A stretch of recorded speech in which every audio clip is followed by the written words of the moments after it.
Hello YouTube family, नमस्कार मित्रों। नए साल में आपका स्वागत है। आज नए साल पे मैं आशीर्वाद के रूप में अपने छोटे बच्चों से बात करना चाहूँगी। कुछ बच्चे ऐसे हैं जो अपने को बहुत ओवर स्मार्ट समझते हैं। उनके लिए आज हमारी बात है। बेटा, जब माँ 20 साल की थी, 18 साल की थी, 25 साल की थी, तो तुम्हारे जैसी औलाद पैदा की। तुम बड़े हो गए तो माँ ने काखा गाघा करके ABCD करके 1 2 3 4 करके सिखाया। तुम इतने पढ़े लिखे समझदार हो गए कि आज उसी माँ को बेवकूफ़ समझ रहे हो। हमारे ही कुछ रिलेशन के हैं जो हमारी ही दुश्मनी करते हैं और वो एहसान भी जता देते हैं कि हमने तुम पे एहसान किया। तो तुम बड़े हो गए तो हम पागल नहीं हो गए।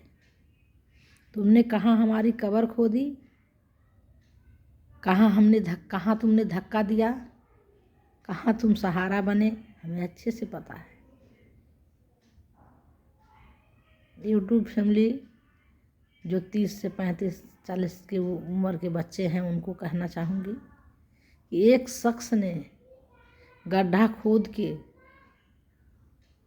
और उसमें हमको धक्का भी दिया और हम उस दलदल में हैं भी। उसके बाद उसने हमसे एहसान जताया कि हमने आपकी मदद किया। तुमने कितना मदद किया, तुमने हमको दलदल में कहाँ ढकेला, कहाँ कब्र खोदी। हम ऊपर वाले से फरियाद करेंगे। तुम बड़े हो गए तो इसका ये मतलब नहीं कि हम पागल हो गए। तुम्हारे जैसे चलाक चलाक हमारे और भी औलादें हैं। तुमको समझने के लिए हम काफ़ी हैं। और माँ कभी बद्दुआ नहीं देती है, लेकिन दिल है कि मानता नहीं। और जिस तरह से हमें कब्र खोद के दलदल में तुमने धक्का दिया, उस पर एहसान जता रहे हो। माफ़ी का तो कोई सवाल ही नहीं है। अगर तुम माफ़ी भी कल मांगना चाहो तो माफ़ करने का सवाल नहीं है, क्योंकि हम निस्वार्थ तुम्हारी इज्जत करते थे। और एक ना एक दिन उसकी सज़ा तुम्हें ऊपर वाला देगा, क्योंकि हमारे मन में तुम्हारे लिए कोई मैल नहीं थी। और मैं तो किसी के प्रति मैल नहीं रखती हूँ। अपना विचार इतना ऊंचा रखती हूँ कि जो मेरी किस्मत में था, जो मैंने कर्तव्य किया, वो मेरी किस्मत बना और वो मुझे मिला। किसी और से मुझे शिकायत नहीं कि तुमने मुझे ये दे दिया, वो दे दिया, वो दे दिया। मैंने जैसा कर्म किया था वैसा मुझे फल मिला। वही किस्मत बनता है, फल ही मेरी किस्मत बनता है। तो मैं तो उसकी सज़ा भुगत रही हूँ। लेकिन तो जो मेरे लिए गड्ढा खोदे ना, तो उसका आशीर्वाद तुम्हें भगवान देगा। प्लस एहसान भी जता दिया कि हमने तो तुम्हारी मदद की। अरे तुम हमारी क्या मदद करोगे। मैं सारी यूट्यूब फैमिली के बच्चों से कहना चाहती हूँ कि किसी के बुरे पर हंस ना प्यारे। तेरे पैर तो खुद दरिया में हैं, कहीं ना कहीं पर दरिया में समट के होते हैं। कहीं ना कहीं कुछ को दिखता है, कुछ को नहीं दिखता है, कुछ को बर्बाद होने के बाद दिखता है। तो आज मेरा बुरा समय है, तो तूने मुझे गड्ढा खोदा, धक्का दिया। इसके लिए भगवान इंसाफ करे।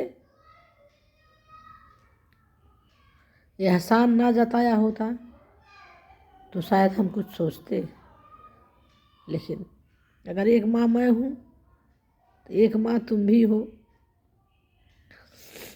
भगवान तुम्हें इसका खमियाजा देगा, क्योंकि मैं निर्दोष हूँ, निष्पक्ष हूँ। रही बात एक, हाँ, मैं कभी अवगुण को बढ़ावा नहीं देती और न चाटुकारिता में अवगुण का सपोर्ट करती हूँ। रही गई बात है, तुमने जो किया बेहद घटिया प्रवृत्ति के हो। बहुत लोग पुचकार के घोड़ा पे चढ़ लेते हैं, फिर चाबुक कसते हैं। तो ठीक है, तुम्हारा कोई हक हम पे नहीं है। बात घूम गई बच्चों, दुख इतनी ज़्यादा था, लेकिन कहना यही चाहेंगे कि अपनी सोच हमेशा भगवान से जोड़ के रखो कि गुनाह ना हो जाए। गुनाह की बहुत बड़ी सज़ा होती है। फिर दोहराना चाहूँगी कि बच्चे बड़े हो जाते हैं तो बड़े पागल नहीं हो जाते हैं। मैंने देखा है बहुत अच्छे मेरे बाप को मैंने देखा है कि मरते दम तक उनकी मजबूरी बहुत थी, बीमार बहुत हो गए थे। 80 साल 75 साल के लगभग उनकी उम्र थी, लेकिन दिमाग नहीं खराब हुआ था, सोच बहुत अच्छी थी और अच्छी सोच के साथ मर गए। तो मैं नहीं सोचती कि कोई पागल होता होगा। मेरी सास 85 साल की हैं, उनकी सोच बहुत अच्छी है, आज भी कोई दिमाग में कमजोरी नहीं है। तुम लोग हमको क्या पागल बनाते हो? कोई पागल नहीं है, लेकिन तुमने जो गड्ढा खोदा है ना, ऊपर वाला अगर बचाएगा तो बच के तब तुमसे बात करेंगे। फिर क्या बात करेंगे? तुम मेरे बात करने के लायक भी नहीं। मजबूरी कहीं बात कराए तो बात अलग है, बातें बढ़ जाती हैं बेटा। मैं पर्सनल पे हो गई वीडियो, मैंने सोचा नहीं था, लेकिन मिटाऊंगी भी नहीं, शायद उसके तक पहुंच जाए कि आज तुमने मेरी मजबूरी का नाजायज़ फ़ायदा उठाया है। तो ऊपर वाला, मैं तो इतना रो भी ले रही हूँ, कह भी रही हूँ, लेकिन बड़ी पतिदेव तो वो भी नहीं सोचना चाह रहे हैं कि तुमने क्या किया क्या नहीं किया। बस वो यही कहते हैं कि हमारा समय ख़राब था, तुमको मौका मिला, तुम्हारे जो अंदर था तुमने निकाल दिया। वो तो इतना भी नहीं कहना चाहते हैं। चलो मैंने तो इतना कह भी दिया, और मैं पागल नहीं हुई हूँ। तुमने मेरा गड्ढा खोदा, मेरा कब्र खोदा, मैंने महसूस किया, जाना, देखा, लेकिन भगवान पे टाल दिया। मैं इससे ज़्यादा कुछ नहीं कहूँगी, उससे ज़्यादा बोलना पाप हो जाएगा। तुमने जो किया ऊपर वाला जाने को उसका क्या नाजायज़ फ़ायदा हो, क्या उसका फल तुमको देगा और उसके अनुसार तुम्हारी किस्मत क्या बनेगी। दोस्तों, रावण को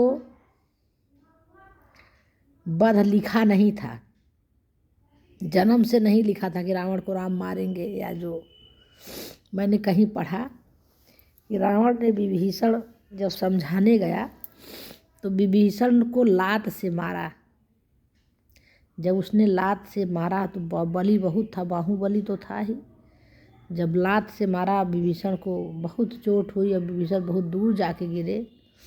तब भगवान बैठे दूरदर्शिता से देख रहे थे कि भगवान इसका घमंड और पाप दोनों बहुत ज़्यादा बढ़ गया, अब ज़रूरी है इसका वध करना। तो वहाँ भगवान उसका वध करने के लिए सोचे थे। तो तुमने जो किया, ऊपर वाला जाने तुम्हारे लिए क्या सोचा, क्या देखा होगा।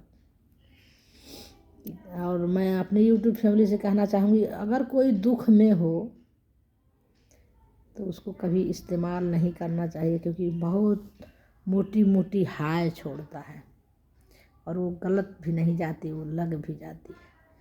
इसलिए गलत सोच, गलत साथ, गलत कर्तव्य नहीं करो, बचने की कोशिश करो। वीडियो बहुत बड़ी हो जाएगी भैया, बाय, राम राम। सबको मिलते हैं अगले